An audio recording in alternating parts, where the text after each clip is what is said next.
Please welcome to the stage Daniel Barker, the Managing Director of Halcyon Incubator. Please give him a nice warm welcome.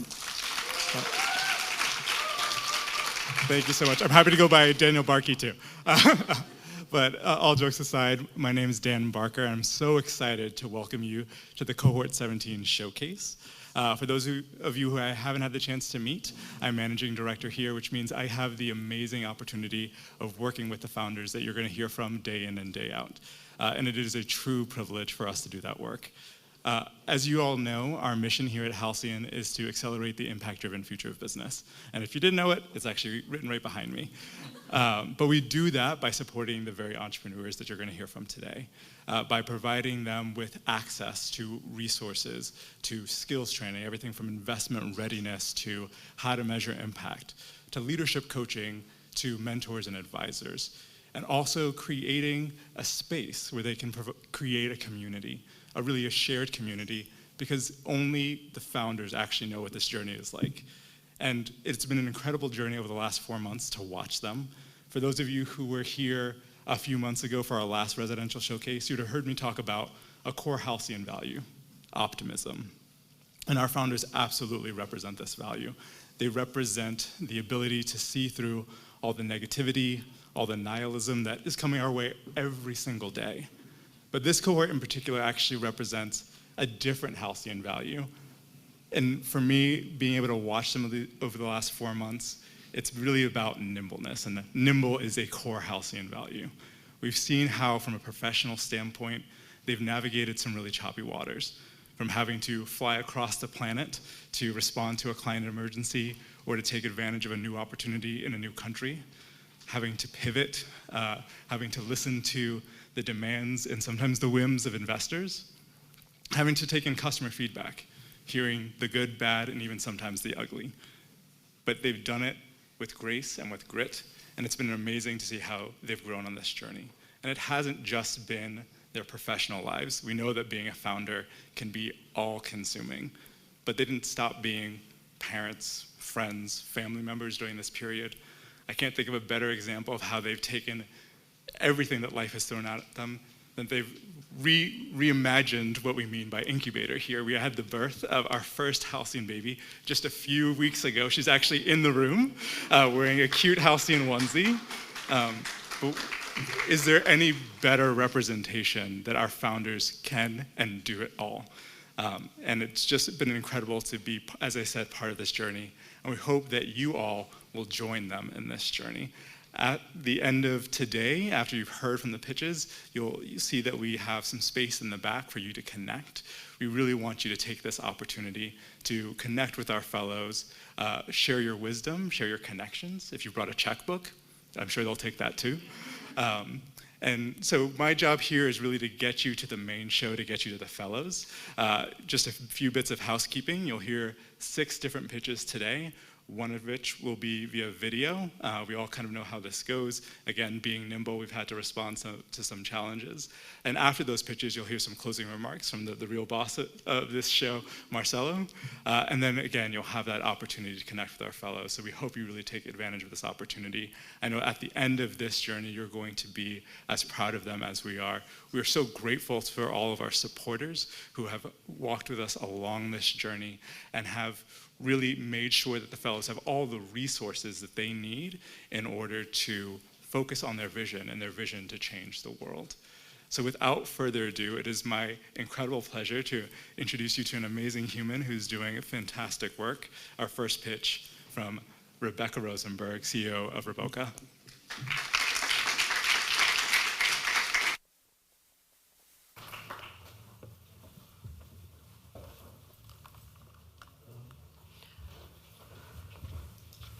Thank you so much, Dan. Really have enjoyed greatly being here as part of Halcyon. Hi, everybody. My name is Rebecca Rosenberg, and I am the founder and CEO of Reboka, where we're developing assistive technologies specifically for people with moderate, uncorrectable vision impairment. One of those people being me. So this is me in about the 2nd grade doing my homework.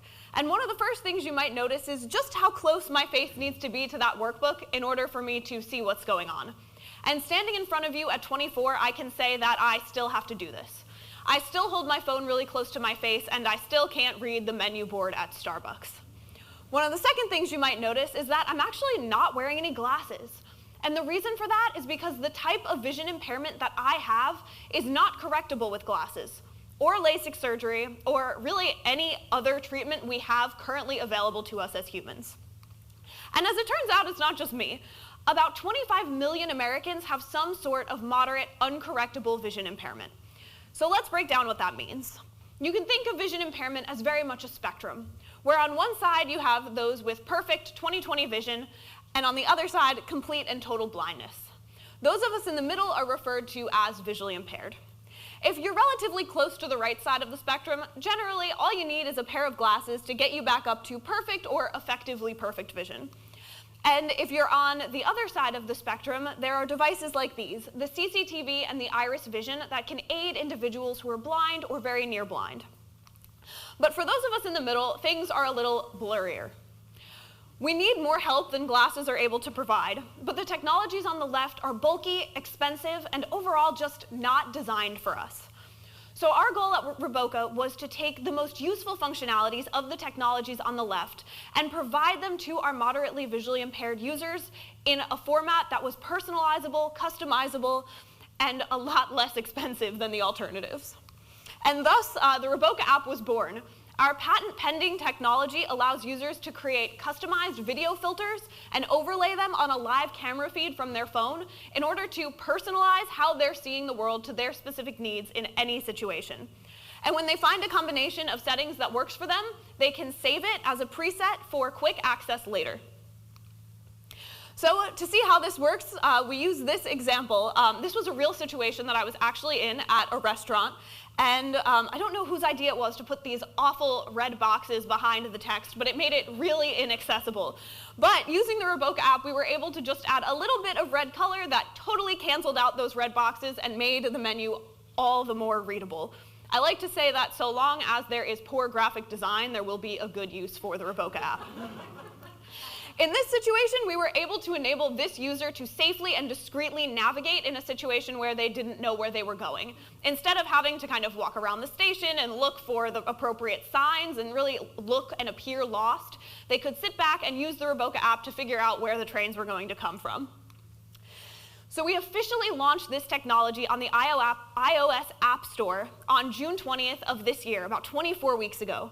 In that time, we've had well over 1,000 downloads in more than 30 countries internationally. We're seeing more than 400 monthly active users, and those users in just the 24 weeks have made more than 36,000 different vision adjustments using the Roboca app. And this makes sense because when we did a survey of our beta users, we found that 79% of people reported using their phone, a monocular, and/or a magnifying glass as part of their assistive technology regimen. And all of those things can be replaced with the Roboca app. But our users aren't the only ones that think that this is a fantastic technology.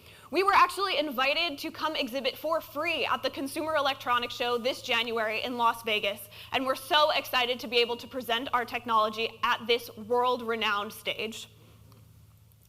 So in terms of our business model, the app is currently free to download and use. As we build out additional features in the future, we plan to offer paid tiered upgrades for just a few dollars a month. And we talk a lot about the Roboca app, but Roboca is really so much more than that. Currently, we're working on developing a predictive algorithm that will really create these presets and sets of filters for users automatically based on their past preferences and the situation that they're in. After that, we hope to have hardware, in addition to a community platform that will allow users with moderate vision impairment to come together to talk about things that uniquely matter to them, like driving. And this is the team that's gotten us here. Myself, I'm the founder and CEO, and my background is in engineering. Our CTO, Jacob Mendelowitz, has built the entire app that you see from scratch, and Kristen Luciavo is our social media manager, who is also actually a member of the rare disease community. And we're supported by an external team of back-end developers. And this incredible team is supported by an even more incredible team of advisors with backgrounds in everything from engineering, entrepreneurship, low vision specialties, manufacturing, and they represent all of these different organizations that you see here. So, I bet you're wondering, How can I get my face and my organization on those slides?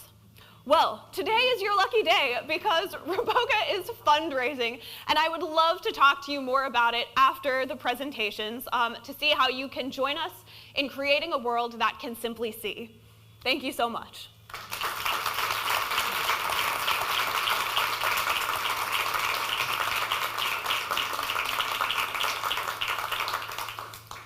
Okay, next, I would like to welcome to the stage an incredible founder who I've truly enjoyed getting to know over the past several months, and who's addressing a problem that is really personal to me and many other individuals. That's helping girls both in Mexico and internationally. Please welcome to the stage Andrea of Erandia Prende.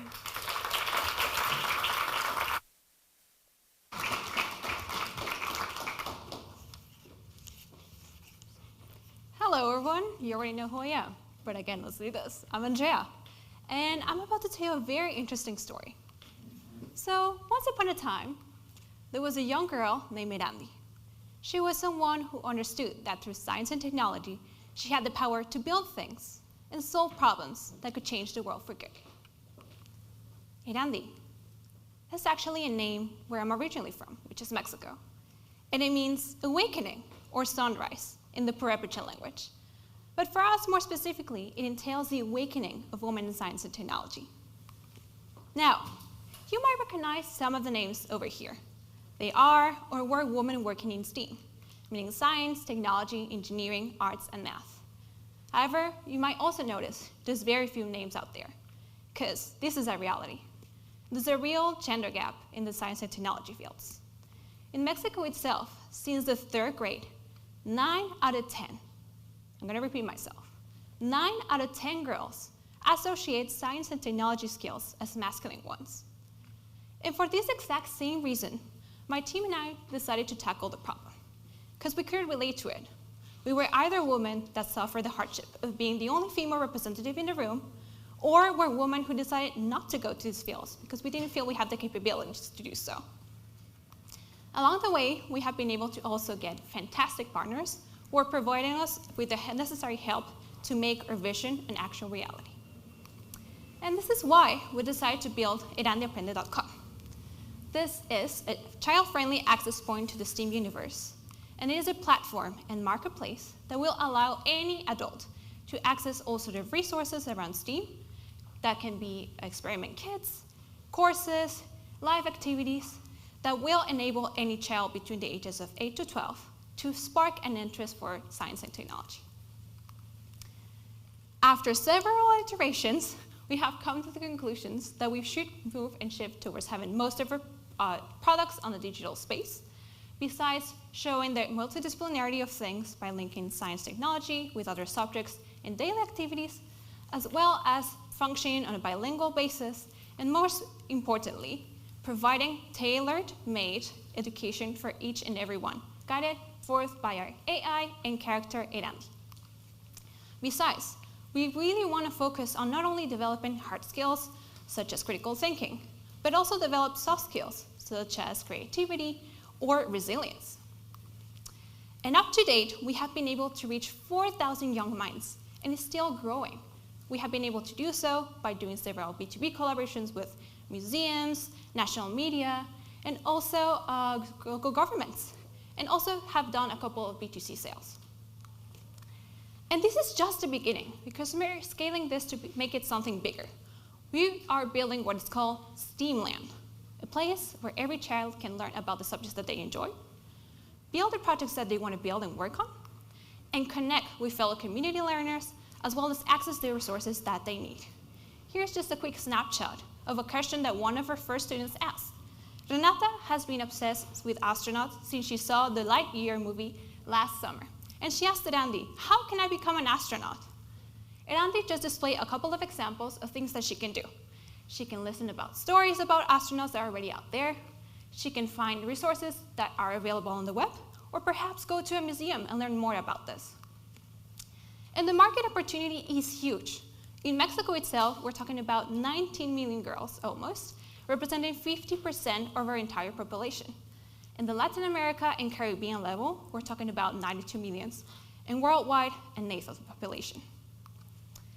And since we had a successful launch in Mexico already, we are considering launching a pilot program here in the United States. More than anything, because we want to explore a different market setting. And likewise, we would like to experiment a bit and understand how things work here, to also come back to Latin America and become stronger than ever. We are working with a team of Deloitte consultants to know what are the market opportunities here in the United States. They have highlighted a couple of states that could be a viable option for us, not only because they already have large Latino and Hispanic communities, but there's also other ones that are having growing ones too. Several of the counties are in those states also have ample budget for STEAM-related activities. There's a stable internet connection for digital products. And likewise, there's limited bilingual resources available in the science and technology material. Our venture makes money by two different means. On a B2C model, where we sell directly all of our products to either parents, tutors, or any adult that's related to these girls ages 8 to 12. Or a B2B model, where we partner with other social responsibility managers, anyone in a STEM-related company, or a science communicator in general that can maybe belong to a local government. We actually have already tested this model with one local government, where they bought a lot of our courses, and they gave them away as scholarships for girls from scarce resources. Now, we want to see more girls join these science and technology fields, but we cannot do this alone. And just like Roboca, we're also fundraising $1.5 million to be able to operate for 24 months. Not only because we want to keep growing this, but because we want to continue developing our products, we want to keep growing our team, and as well expand our go-to-market strategies. With this, will also enable us to become profitable and break even, and be able to reach our target of reaching 100,000 girls worldwide. So join us to make sure that we're able to build a world where everybody has the same opportunities in the STEM fields. It only learns, and so do you. Thank you.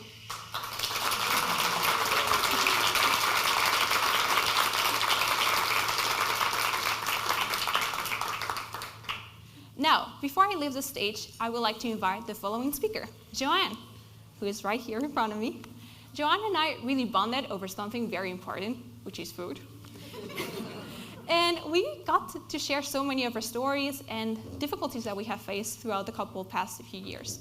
But she also inspired me a lot. And with this being said, I would like her to share her own story and the problem that she's tackling right now in Africa, which is related to health. Joanne, over to you.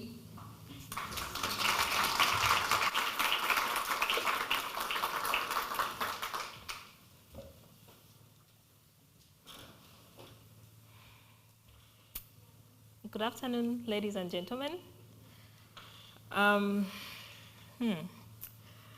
you believe we've been able to combat COVID-19?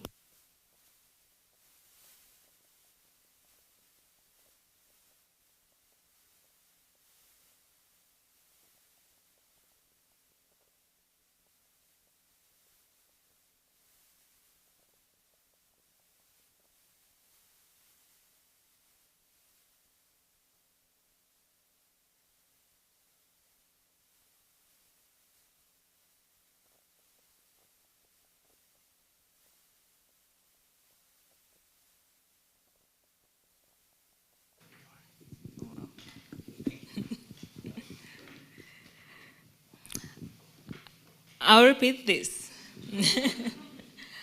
Can you believe that we have been able to combat COVID-19 in just the last 3 years, but we have failed to combat a deadlier disease that has existed for over 140 years? My name is Nalubega Joan. I'm the CEO and founder of Uganix, and today I would like to share with you some part of my childhood. That's me. I grew up in an orphanage in rural Uganda, and I suffered a lot from malaria almost every week. I missed school a lot, I was bullied, and most of my schoolmates thought I had HIV because of my sickly life and my size then. In 2015, a friend of mine lost her 5-year-old daughter to malaria, and because of the pain it brought me, I decided to turn my painful experience into strength to fight the disease so that other children do not have to go through what I went through. Till today, according to the World Health Organization, malaria remains one of the major global health challenges with over 240 million cases worldwide. And every 2 minutes, a child under 5 years in Africa dies from malaria. So just think about it. In the last 10 minutes you've been sitting here, 5 children have died from malaria in Africa. And in my country, Uganda, where I come from, over 10,000 people still die from malaria. So you ask yourself, why and how? According to the research with me and my team, the mostly affected communities lack awareness and access to the available preventive measures. Most of the preventive measures on the market are targeted for the tourists who just come to the continent or in the malaria-affected places and live. So, and they are health hazardous that a person who lives in a malaria-infected place cannot use it day to day. For example, some of them cause liver damages, among other problems. The only available solution that I've known and the people have known for decades are the mosquito nets, which are effective, but only during sleep time. So what have we done? Ugandans, we have created a solution that can truly create impact, starting from the core of the problem. We are leveraging on everyday household products like soap to make malaria protection affordable and accessible to all. Our products are certified both locally in Uganda and internationally, for example, in Europe. They are everyday products, like I said, with no need for behavior changes. They are made from eco-conscious materials, they are natural, and we are making them affordable to all income levels. We're using a unique social business model, utilizing the already existing tourism industry and the urban local market, the high and middle income earners, who buy our products at a high profit margin, and we're able to cross-finance the product at the same price as, for low-income communities, at the same price as they buy regular products.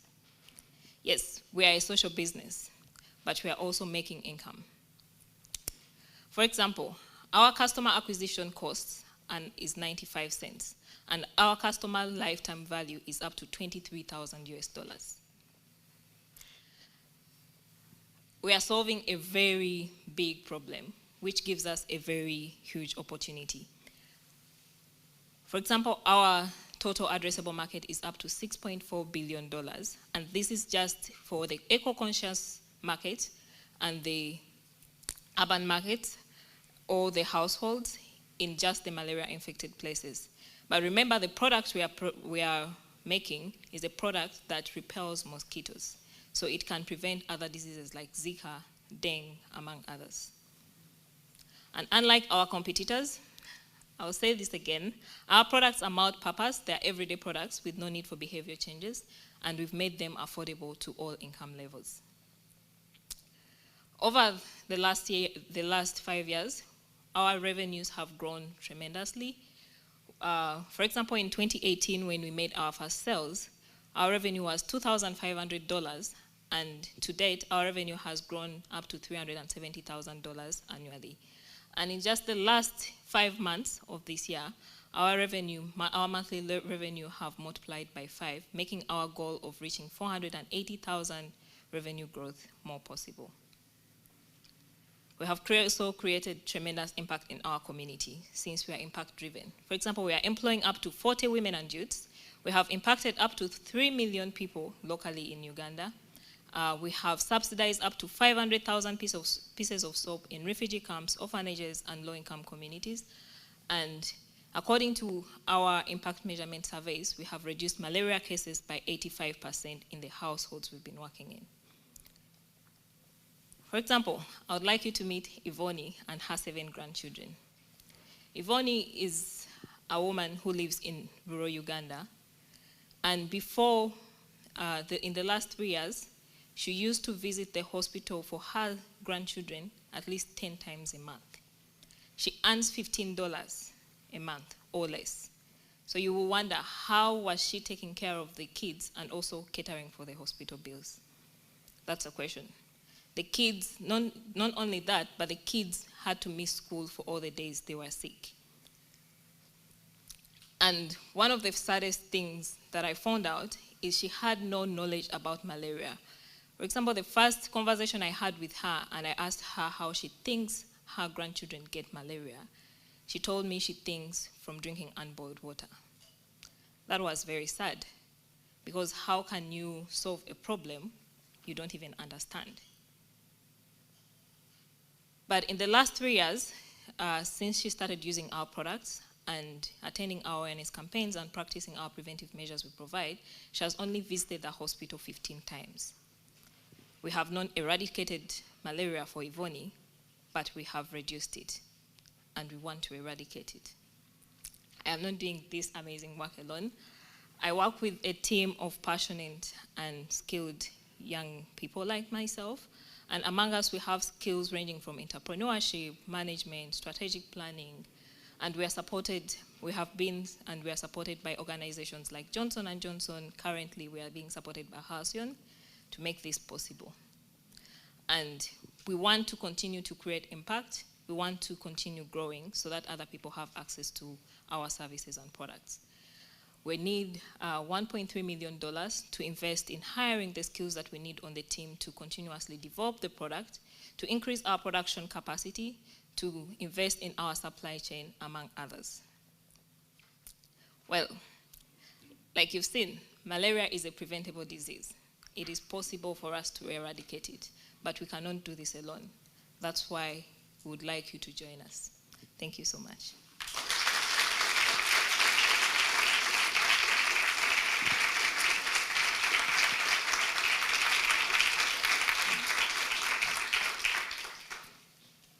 Now, before I go, I would like to welcome the next speaker. I always thought that one of my expertise is in agriculture, so I always thought that I knew so much about agriculture until I met this amazing gentleman that is coming up next. And he's going to join us very strongly via Zoom. So please welcome next Nicholas Key.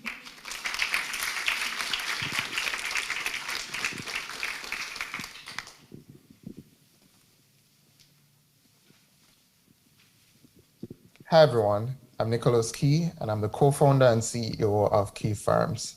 Key Farms is a regenerative ocean farm based out of Jamaica, and our action is as a result of climate change degradation. What we've been finding over the past few years is that as a small island developing state, we're seeing the effects of climate change more significantly than other places all over the world. And so this means increased greenhouse gas emissions that make our air dirtier. It means we've been seeing a whole lot of depleted biodiversity in our waters, and we've been seeing the erasure of an entire GDP bracket with respect to the blue economy, because now fisher-folk communities are unable to fish because of the depleting fish stock. And so we sought out to find a solution, and the solution happened to be seaweed. Unbeknownst to many, seaweed is really found in kind of everything. So you'll see it in your food and beverages. You'll find it in a lot of your moisturizers and scrubs for beauty products. You'll find it in your toothpaste. You'll also find it in your pharmaceuticals, so your medicines, as well as even things like biofuels and bioplastics. And so that attributes the $15 billion industry that we have today. And seaweed is not just a money grab. It helps us save the environment. By growing seaweed, we're able to restore and regenerate the oceanic ecosystem by drawing down and arresting hundreds and millions of tons of carbon dioxide each year. We're able to clean the waterways, and we're able to basically restore a lot of the biodiversity that was lost. And so this is us today. We're currently in our pilot phase. And so we've been able to basically create an ocean farm model and onboard fisher-folk community members to teach them ropes so that they can start their own ocean farm to basically help us scale. What we're looking for in the next few months, into the next few years, is basically setting up our own independent pot of land to scale exponentially, and of course, begin to start training more fisher-folk community members to establish the Ocean Farm Network, while at the same time moving down the line towards developing new byproducts from the seaweed itself, like activated carbon, biochar, hydrochar, as well as fertilizer. And so our revenue model is pretty simple. We're able to sell the seaweed as is. We basically grow, harvest, and collect 3 different species.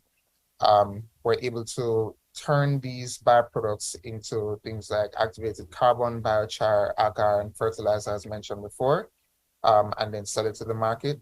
And of course, because of our activities, we are able to draw down millions of tons of carbon dioxide that can be translated to carbon credits that we can sell on the open carbon trading market today. And so these are our competitors. Where we stand in the landscape is that because we are able to provide a vast diversity of different species and increased volume because of our network, it makes us different. For the past 2 years and a few months, we've been able to accomplish a whole lot through just working with the government on establishing a lot of the policy frameworks in place to accommodate this at scale and allow other people to do it, to receiving permits from them. And of course, receiving grant funding and basically starting our patent filing as well, and working with a few companies, including those within the 14500 ecosystem, to basically sell our products. And so this is our revenue trajectory. It increases exponentially over time because of the types of products we're able to offer across the spectrum, because of the vast uniqueness and basically the volume of seaweed we're able to pull and use within the market to sell. And so at Key Farms, we believe heavily in the triple bottom line impact, where we basically increase the revenue standing of thousands of potential Fisher Folk community members, to then growing the capacity of the blue-green economy, to, of course, just like pulling down and removing millions of tons of carbon dioxide each year because of our activities. On the team, we have people within business, tech, marine biology, and environmental science, and we're guided heavily by some of our partners and advisors that are on the team. And so for today, what we're really asking for is just connections to those who are able to purchase our carbon credits annually. We have a little over 1.8 million available annually. And of course, connections to buyers and processors of seaweed who might be interested in purchasing our biomass. And lastly, connections to partners and companies, namely within the spaces that would be applicable to us. So the food and beauty industries, the air and water filtration services, and those institutional partners as well. And so with that, I want to say thank you. If you have any other questions, concerns, comments, please reach out. And I'd like to introduce to you a wonderful mother from Africa, Ifoma.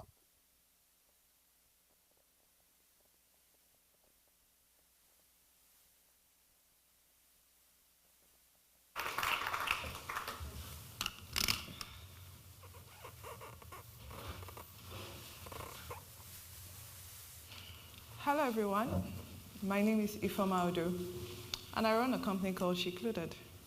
Shecluded is a financial technology company focused on providing financial services to create prosperity for women in Africa. So let me start by telling you a story just to describe the African landscape. This is Damini. She runs an organic beauty brand in Kano. She lacks trust in existing financial institutions, so apart from putting her money in the bank, she has never had access to credit, she doesn't have health insurance, and other financial services. So to grow her business, when we met her, she used to collect money from the market women in the bank. in the market, and they give her at an interest of 25% every month. And it's the maximum of $50. So the problem that we see here is that she has no capital to scale her business, to even know if it can scale, if it has opportunity to scale. She has no access to growth information and network. Look at me, I'm in Halcyon, and for the last 4 months, I'm a better entrepreneur. And finally, she has no credit history. So what that translates to for many women in Africa is poverty now is going to be poverty later. The numbers are alarming because Damini is not alone. In Africa, many women go into entrepreneurship for survival, and it's estimated that 23 million women are in business, and many of them are either underserved or unserved in terms of their business credit needs. When I was working in seed funding in 2015, that's when I noticed the problem. In my 4 years in seed funding, I only met 5 female entrepreneurs looking for money, and only one of them. And it got me interested to see if the narrative in Africa is that women are MSME, there's a problem. And I looked at the data for financial services for health insurance, and I realized that in a population of 50% men and 50% women, women were not consuming financial services. And I thought that there was a problem and I need to solve it. More women need to be on the other side to give money. And so with a dash of optimism, I went to start the first female-focused fintech company called Inclubator. Our focus when we started was the key part, what I saw, that women needed extra capacity. And so we started with business credits. I mean, if you don't have money and you're hardworking, depending on what you're doing, you will never scale. So we started with business credits. And in doing credit, I noticed that many women don't even know what health insurance is. They've never had it. And yes, they look like me.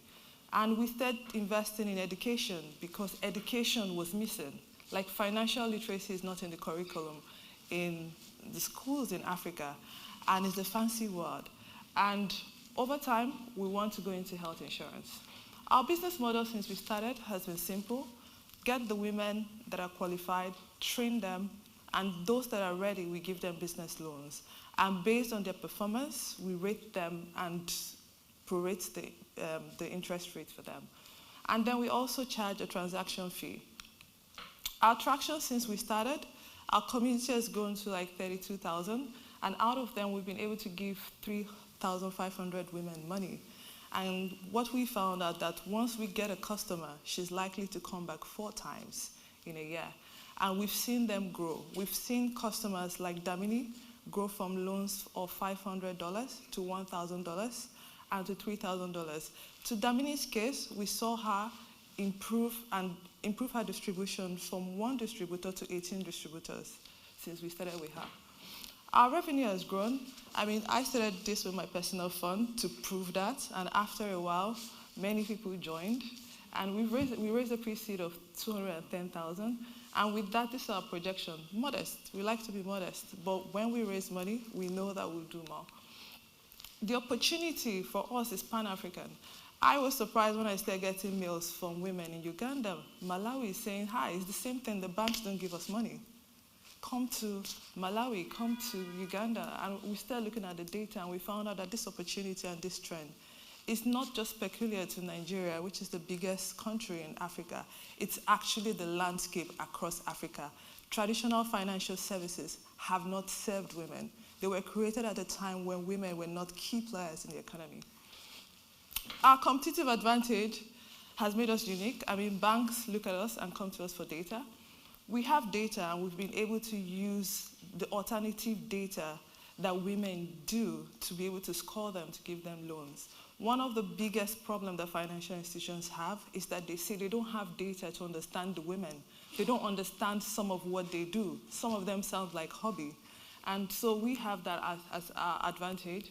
Ease of use and communication. We found out that just communicating things differently, from saying get a loan to can you get a loan for a breast pump made a difference, or can you get a loan to buy a laptop to grow your business made a difference. So we communicate with them, and we meet them at a point where they make decisions, like their cooperative, their church, and their communities. We've also been able to look and design other financial services that we feel that women need to be able to grow their business. Our vision is beyond credit. Credit was just the starting point for us. We want to be a strong Pan-African female-focused bank that provides financial service for women. Our team is made up of people that have experience across funding, entrepreneurship, business development, and technology, and guess they're very, very passionate about what they do. Today, we are making an ask for anyone here. We have a seed round that is up for 1.6 million, and we're also looking for partners to co-create initiatives that are targeted at female entrepreneurs across Africa. The female economy is estimated to be one of the fastest growing economy. I mean, think about it. Women are growing and they are evolving and they're becoming key decision makers in finances. Working with women has taught me that not only is it good business, but it's also impact. Thank you very much.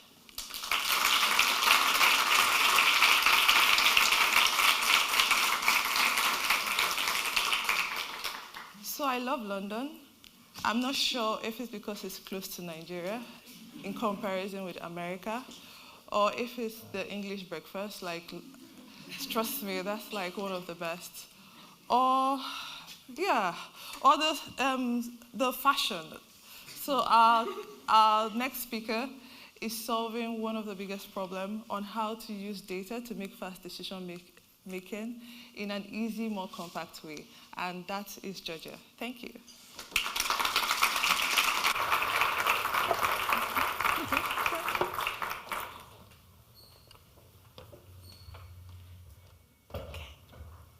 Hi, everybody. My name is Georgie Dennis, and I'm co-founder and CEO at Psy. And I'm here to talk to you about transforming how you make decisions by leveraging the collective intelligence of thousands of people. But what is collective intelligence? Well, it's a science that makes groups of people smarter together than they could be by themselves. I'd like you to think about a time when you've had to make a big decision for your company. I bet making that decision required you to understand the people impacted by that decision, right? We all know the risks of making a big decision without listening to employees first, without understanding public attitudes, or without understanding what your customers' needs are. So how did you make that decision? Did you hold a big group meeting to give everyone a say? Did you find a group of experts and ask them to give you a recommendation? Or did you send a survey to ask for feedback? Well, that big group meeting is a risk because unfortunately, a few voices can dominate the conversation and bias your decision making. That group of experts might leave some people feeling left out of the decision. And what if they're not diverse enough to understand all perspectives? And we all know how hard it is to get people to fill out another feedback form. Well, using Psy, you can get clear insights from every voice in real time, no matter how big your stakeholder group. And Psy has been supporting businesses, governments, and organizations to hear from their employees, their citizens, and their customers in order to make the right decisions by them. So how does it work? Psy starts by asking a question. For example, Halcyon might ask, how can we continue to add value to our portfolio companies after the program? And using Psy, they can leverage the collective intelligence of hundreds of Halcyon alumni, fellows, staff, and partners to learn from them what makes the best post-program offer. And it all works by asking them to come together and have a conversation on the Psy website. As people talk to each other, Psy is making sense of all of the ideas and the perspectives. And all of that data is captured in real time on our interactive dashboard. It provides the qualitative and quantitative data from that stakeholder group in order to support decision making. Now, ordinarily, this level of research and insights will take days of meetings and focus groups and surveys, which sometimes you don't have when it comes to a big decision. But we have taken years of collective intelligence research to develop our own proprietary algorithm, which means that you can have a conversation with 50 people on Psy and get the insights you need from them in only 20 minutes. 500 people takes 30 minutes. Hearing from 5,000 people will take you as little as 38 minutes of conversation. And since joining Halcyon, we've made incredible progress in developing our natural language processing artificial intelligence feature. This provides a deeper level of insights into what that stakeholder group thinks, feels, and wants from you. For example, we can provide you with opinion flows and opinion clusters, so now you know how specific groups within your stakeholder group feel about the decision you're making and the question that you've asked. So we have been supporting truly impactful organizations and businesses with their decision making. In October, we kicked off a project with the Mayor of London's office. Psy technology is powering public forums so that young Black Londoners can tell the Mayor of London's office what needs to happen in order to improve trust between young Black Londoners and the police. Our team are experts at this. I have 10 years experience in participatory decision-making and stakeholder engagement within the UK public sector. And co-founder and chief scientist Nicolo is a collective intelligence researcher. He has a PhD from the University of Oxford, and he has advanced the science of how groups make better decisions together at MIT. So our customers can pay monthly for a Psy account so that they can host the discussions that they need to host and generate the collective intelligence they need for their decision making. Or if they have a public attitudes question, they can ask us, and we'll ask the Psy public panel to provide insights to support that decision making. So this summer, we raised our seed round, and we have been hiring a phenomenal team in order to support our customers. So my question to you is, what's stopping you from using collective intelligence to make faster, better decisions for yourself and for your stakeholders? Come and have a chat with us after. We'd love to tell you more about Psy and the science of collective intelligence. We are Psy, and now we're talking.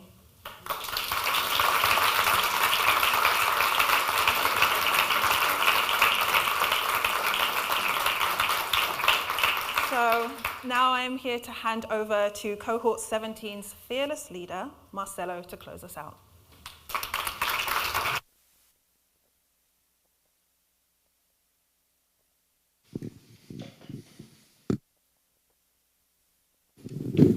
Hello, everyone. First of all, thank you very much, Georgie, and congratulations to everyone in Cohort 17. My name is Marcelo Mhish, and I'm Halcyon Incubator Program Manager, and I'm so proud of this group of impact-driven entrepreneurs. It was a privilege to work with them every day and see their hard work and vision for a brighter future. I saw them tackle significant issues, but I also saw them laugh and dance, navigate tight deadlines, show their cooking skills, sometimes their food ordering skills. I saw them take the lead, and I also saw them ask for advice and truly listen. Being an entrepreneur, much like being an athlete, means working hard every single day, believing in your talent and your dedication. Still, it also means that some people will only see you and celebrate your achievements during a World Cup match or a showcase. You have to excuse me, I'm Brazilian, so I need to make reference to soccer, football. So let's celebrate them now that we have the chance. We also want to acknowledge everyone that kindly shared their time and expertise with these fellows. Leadership coaches, skill series presenters, healthy leadership facilitators, people that came for the pitch practices, people that came for events with them, pro bono consultants, lawyers, solutions architects. We also want to thank our board and honorary board, sponsors, corporate partners, and of course, the amazing Halcyon team. The list is big, and I really wanted to mention everyone's names here to say thank you. but I also want you to stick around and talk to these fellows. Ask them about their challenges, the opportunities that they have, and see, if you can help. Maybe make a connection or two. Also, if you want to be more involved with Halcyon and really be a part of the impact-driven future of business, let's have a conversation. We hope to see you back here at Halcyon later in the winter for the Opportunity Intensive Showcase on January 12th and the Future Builders Showcase on February 9th. But for now, let's go and talk to the fellows in the tables in the back. Thank you very much for coming, and let's celebrate.